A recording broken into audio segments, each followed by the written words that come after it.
Sunday in my life as a Christian people and a business owner. For today's video mga mi, araw to ng linggo at Samba day namin. At this part, on the way na pala kami nito sa church.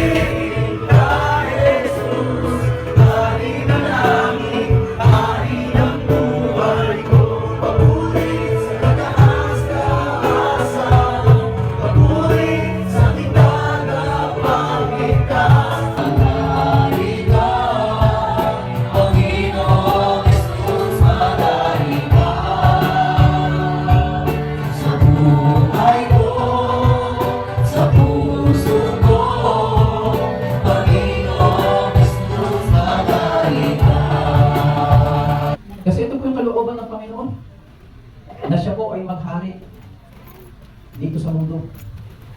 Kaya nga ito po yung panalangin na gusto niya na ipanalangin ng bawat isa po sa atin.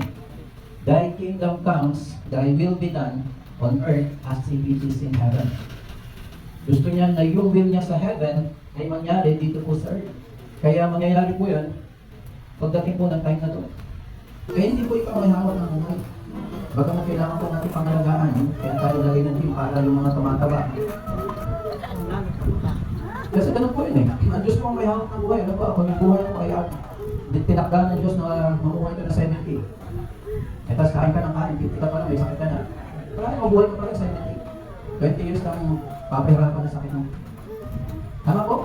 Praise the Father, praise the Son, praise the Spirit, three and one, God of glory, majesty, praise forever to the King of Kings.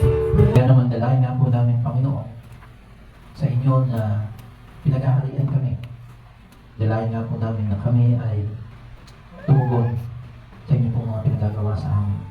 Ayun nga mga mi, pagkatapos ng aming simba dahil wala naman kaming gawain sa hapon sa aming church, kaya isiningit ko na yung aming paghahanap buhay. At bago nga kami dumiretso sa aming mga supplier, kumain muna kami ng lunch. At sa Paris nga naisipan ng asawa ko na kumain. At fast forward, pagkatapos nga namin kumain, dumiretso na agad kami sa aming supplier. Dahil nga naghahabol din nga kami ng oras na bago mag-3 kailangan tapos na kami ni asawa mamili, gawa nga ng may meeting pa siya sa church. Kaya nga pagpasok namin, kuha agad kami ng kanya-kanyang basket na wala nang imikan kasi ako may sarili akong PO, siya din may sarili siyang PO. Kanya-kanya kaming tindahan, kaya kanya-kanya kaming pamimili. Kaya yung isang staff doon na first time pa lang niya akong makita, akala tuloy niya hindi kami magkakilala ng asawa ko.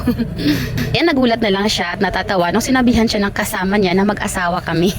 Napasabi na lang siya sa akin na mag-asawa pala kayo ni Kuya T. Sabi-sabi ko naman sa kanya, oo, bakit? May sagot niya sa akin, kasi nung pumasok kayo parang hindi kayo magkakilala eh. Hindi man lang kayo nag-imikan. At sabi ko naman sa kanya, kasi nagmamadali kasi kami kasi may hinahabol kaming oras na matapos kami bago mag-3. At ano nga din niya sa akin, bakit ngayon lang daw ako sumama sa asawa. Sabi ko naman sa kanya, madalas talaga asawa ko lang yung namimili. Pero may mga times talaga na kailangan kong sumama. Kasi may mga piyesa na ako lang yung nakakaalam na yun ay kailangan ko. At may mga piyesa din na kailangan kong makita aktual. At fast forward mga mi, sa part na to, nakauwi na nga kami. At diniretso na nga namin dito sa aming tindahan yung aming mga pinamili ng mga piyesa. At hindi nga rin namin kinaya na bago mag-3 matapos kami at makauwi na. Kaya hahabol na lang sa meeting yung asawa ko. At bumili nga din kami saglit ng pangmerienda sa mga nagbabantay ng aming maliit. At hanggang dito na lang yung aking video. Thank you for watching. God bless. At meron nga pala kami nakita dito.